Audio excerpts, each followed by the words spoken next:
നിങ്ങൾ പ്രിലിംസിന് ശേഷം SI പരീക്ഷയാണ് ഫോക്കസ് ചെയ്യുന്നതെങ്കിൽ മസ്റ്റായിട്ട് ഇത് കാണണം. SI റിലേറ്റഡ് ആയിട്ടുള്ള ഒരു സെക്ഷൻ ഞാൻ തന്നിട്ടുണ്ട്, BNS സെക്ഷൻ. BNS മാത്രമാണോ നിങ്ങൾക്ക് പഠിക്കാനുള്ളത്? BNS ഉണ്ട്, BNSS ഉണ്ട്, ഭാരതീയ സാക്ഷ്യ അധിനിയം, BSA ഉണ്ട്, പിന്നെ സൈക്കോളജി റിലേറ്റഡ് ആയിട്ടുള്ള കാര്യങ്ങൾ. സ്പെഷ്യൽ ടോപ്പിക്കിൽ ഏറ്റവും കൂടുതൽ മാർക്കുള്ള ഒരു പരീക്ഷ എന്ന് പറഞ്ഞാൽ അത് സബ് ഇൻസ്പെക്ടർ എക്സാം ആണ്, അല്ലേ? അപ്പോൾ സെക്ഷൻസ് ഒക്കെ പഠിക്കുകയാണെങ്കിൽ ഒരുപാട് സെക്ഷൻസ് ഉണ്ട്.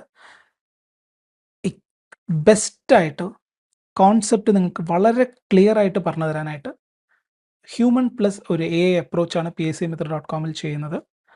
അതൊരു എക്സ്പെരിമെൻ്റ് ആണ് കേട്ടോ. വളരെ ഇൻഡെപ്ത് ആയിട്ട് നമ്മൾ പോവുകയും ചെയ്യും. അതിൻ്റെ ഒപ്പം തന്നെ എല്ലാം തന്നെ നിങ്ങൾക്ക് ഡീറ്റെയിൽ ആയിട്ട് പറഞ്ഞു തരികയും ചെയ്യും. എങ്ങനെയാണ്?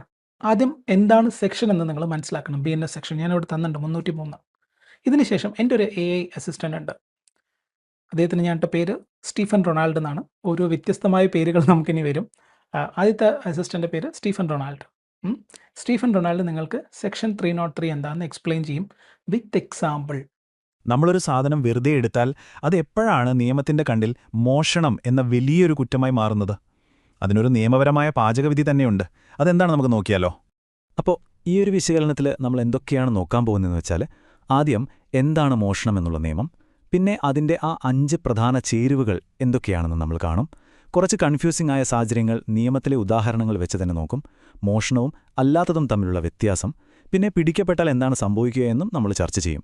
ശരി, അപ്പം നമുക്ക് തുടങ്ങാം. നമ്മളിവിടെ സംസാരിക്കാൻ പോകുന്നത് ഭാരതീയ ന്യായ സംഹിതയിലെ സെക്ഷൻ 303-നെക്കുറിച്ചാണ്. മോഷണം എന്ന വാക്കിന് നിയമം കൊടുക്കുന്ന കൃത്യമായ നിർവചനം ഇതിലാണ്. ഇതാണ് നിയമം പറയുന്ന ഡെഫിനേഷൻ. ഇതിലെ ഓരോ വാക്കും ശ്രദ്ധിച്ചു കേൾക്കണം, വളരെ പ്രധാനപ്പെട്ടതാണ്. സത്യസന്ധമല്ലാത്ത ഉദ്ദേശം, അതായത് മറ്റൊരാൾക്ക് നഷ്ടം വരുത്തണമെന്ന ചിന്ത, പിന്നെ അതൊരു ജംഗമ വസ്തുവായിരിക്കണം, അതായത് എങ്ങോട്ട് വേണേ മാറ്റാൻ പറ്റുന്നൊന്ന്, മറ്റൊരാളുടെ കൈവശം ഇരിക്കുന്നതായിരിക്കണം, അവരുടെ സമ്മതമില്ലാതെ എടുക്കണം, അവസാനം ആ വസ്തു അവിടുന്ന് മാറ്റുകയും വേണം. കണ്ടില്ലേ, ഇതെല്ലാം ചേരുമ്പോഴാണ് അതൊരു മോഷണമായി മാറുന്നത്. അപ്പോൾ ഞാൻ നേരത്തെ പറഞ്ഞ ആ പാചകവിധിയില്ലേ, ഒരു പ്രവൃത്തി മോഷണമാകണമെങ്കിൽ 5 ചേരുവകൾ കൃത്യമായി ചേർന്നിരിക്കണം. ഒരെണ്ണം കുറഞ്ഞാൽ പോലും അത് മോഷണമാവില്ല. അതെന്തൊക്കെയാണെന്ന് നമുക്ക് നോക്കാം. ഇതാണ് ആ 5 കാര്യങ്ങൾ. ഒന്നാമത്, സത്യസന്ധമല്ലാത്തൊരുദ്ദേശം. 2, അതൊരു ജംഗമ വസ്തുവായിരിക്കണം. 3, അതും മറ്റൊരാളുടെ കൈവശത്തിൽ നിന്നാവണം എടുക്കുന്നത്. 4, അവരുടെ സമ്മതമില്ലാതെ. 5-ാമത്തേതും ഏറ്റവും പ്രധാനപ്പെട്ടതുമായ ഒന്ന്, ആ വസ്തു അവിടുന്ന് നീക്കം ചെയ്യണം. ഇതിലേതെങ്കിലും ഒന്ന് മിസ്സിംഗ് ആയാൽ നിയമപരമായി അതൊരു മോഷണമായി കണക്കാക്കാൻ പറ്റില്ല. ഓക്കെ, ഈ നിയമങ്ങളൊക്കെ കേൾക്കാൻ സിമ്പിളാണെന്ന് തോന്നാം. പക്ഷെ ചില സാഹചര്യങ്ങളിൽ ഇത് കുറച്ച് കോംപ്ലിക്കേറ്റഡ് ആവാം. അപ്പോൾ നമുക്ക് നിയമത്തിൽ തന്നെ കൊടുത്തിട്ടുള്ള ചില ഉദാഹരണങ്ങൾ വെച്ച് ഇതൊന്ന് ടെസ്റ്റ് ചെയ്ത് നോക്കാം. ഇപ്പോൾ നോക്കൂ, ഭൂമിയിൽ ഉറച്ചു നിൽക്കുന്നൊരു മരമില്ലേ, അതിനെ നമുക്ക് മോഷ്ടിക്കാൻ പറ്റുമോ? കാരണം മോഷണത്തിന്റെ ഒരു ചേരുവ ജംഗമവസ്തു അഥവാ മൂവബിൾ പ്രോപ്പർട്ടി എന്നാണല്ലോ. അപ്പോൾ മരമെങ്ങനെ മോഷ്ടിക്കും? അവിടെയാണ് നിയമത്തിന്റെ ഒരു കളി. മരം വെറുതെ അവിടെ നിൽക്കുമ്പോൾ അതൊരു ഇമ്മൂവബിൾ പ്രോപ്പർട്ടിയാണ്.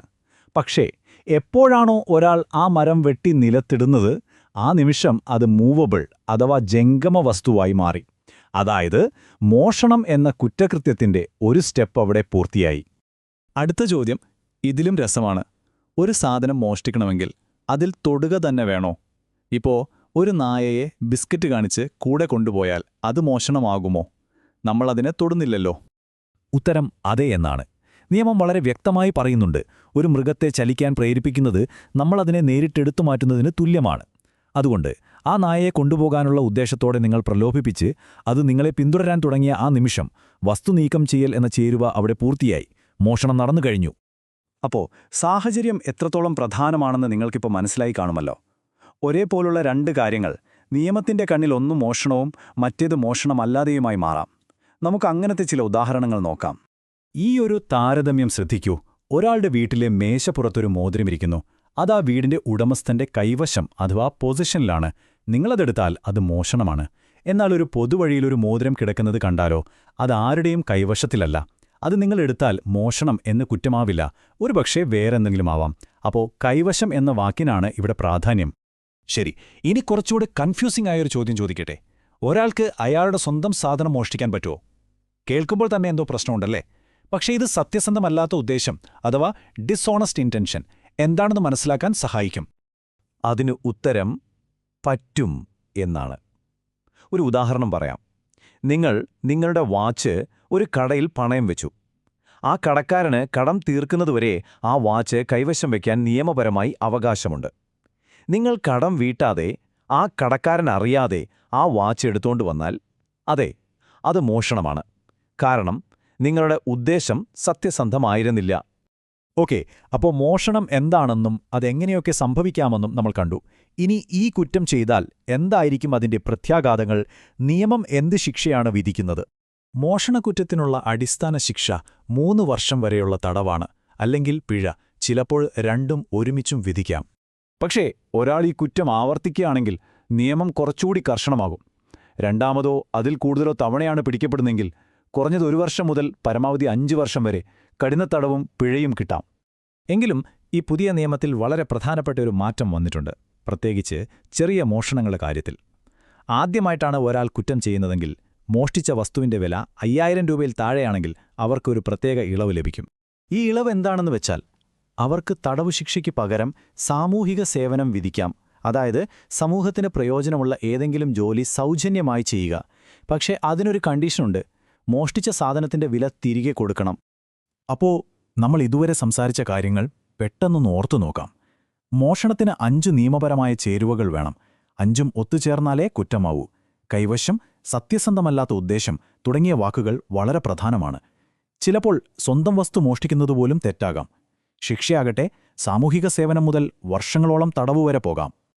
ഇപ്പോൾ മോഷണത്തിന്റെ ഈ നിയമപരമായ പാചകവിധി നിങ്ങൾക്കറിയാം. അപ്പം ഞാൻ നിങ്ങളോടൊരു ചോദ്യം ചോദിക്കട്ടെ.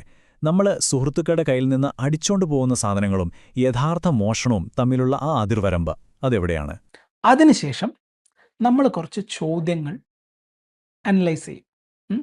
പിന്നെ ഈ സെക്ഷൻ അല്ലെങ്കിൽ ഈ ഒരു ടോപ്പിക് റിലേറ്റഡ് ആയിട്ടുള്ള കംപ്ലീറ്റ് ആയിട്ടുള്ള ഒരു ടെസ്റ്റ് സീരീസും നിങ്ങൾക്ക് തരും. അത് മതി, ധാരാളം. കോൺസെപ്റ്റ് ക്ലാരിറ്റി സീൽ ചെയ്യാം. ഓക്കെ, 100% കോൺസെപ്റ്റ് ക്ലാരിറ്റി കിട്ടും. പിന്നെ ഈ ഒരു സെക്ഷൻ റിലേറ്റഡ് ആയിട്ടുള്ള ഏത് ചോദ്യം ചോദിച്ചാലും ഉത്തരം നൽകാൻ പറ്റും. അതാണ് ഇതിൻ്റെ ഒരു സ്പെഷ്യാലിറ്റി. സോ ഒരു സെക്ഷൻ മാക്സിമം ടൈം നിങ്ങൾ സ്പെൻഡ് ചെയ്യേണ്ടത് 15 മിനിറ്റ് മാത്രം. ഏതൊക്കെ സെക്ഷൻസ് ആണ് നമ്മൾ പഠിക്കേണ്ടതെന്നുള്ളതും അതിൻ്റെ അപ്രോച്ച് ഇങ്ങനെയായിരിക്കും. ഫസ്റ്റ്, ഇത് ഞങ്ങളുടെ നോളേജ് ബേസ് ആണ്. ഈ നോളേജ് ബേസ് എങ്ങനെയാണ് വർക്ക് ചെയ്യുകയെന്ന് വെച്ചാൽ, നിങ്ങൾ ഏതെങ്കിലും ഒരു ഞങ്ങളുടെ ഒരു പാക്കേജ് അല്ലെങ്കിൽ കോഴ്സ് പർച്ചേസ് ചെയ്തിട്ടുണ്ടെങ്കിൽ മാത്രമാണ് ഇതിലോട്ട് ആക്സസ് കിട്ടുക. ഇവിടെ ആ സെക്ഷനെ പറ്റി പറയും, ഇംഗ്ലീഷിലും പറയും, മലയാളത്തിലും തന്നിട്ടുണ്ടാവും. മലയാളം എന്തുകൊണ്ട് നിങ്ങൾക്ക് കാണിച്ചു തരുന്നതെന്ന് വെച്ചാൽ കുറച്ചും കൂടി ഡീറ്റെയിൽ ആണ്, നിങ്ങൾക്ക് പെട്ടെന്ന് കണക്ട് ചെയ്യാൻ പറ്റും. എഗെയിൻ അത് റിലേറ്റഡ് ആയിട്ടുള്ള ക്വസ്റ്റ്യൻസ് കുറച്ച് നമ്മൾ ഡിസ്കസ് ചെയ്യും, ബാക്കി നിങ്ങൾ ടെസ്റ്റ് സീരീസിലൂടെ എടുക്കും. ഇതാണ് മെത്തഡോളജി. This works.